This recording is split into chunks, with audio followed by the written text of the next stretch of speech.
How to use advanced feature in Reddit. Hi everybody, welcome back to our channel. In this guide video, I'll be showing you the procedure on how to use advanced feature in Reddit. In order to use the advanced feature, include using advanced search operation like quotations or quotation mark for exact phrases, customizing and all that. So now Reddit's advanced features are not a single set of settings, but rather a collections of tools and functionality available to power user or moderator. So what here you actually do is to use it, you just need to open up your Reddit application.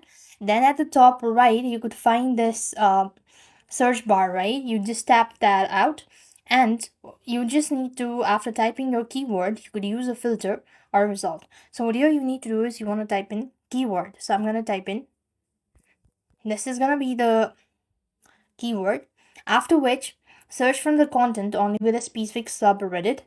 That is subreddit, give a column and then ask Reddit. When you do this, you will find post or comment from a particular user, filter post by time frame like past hour, past month and all that.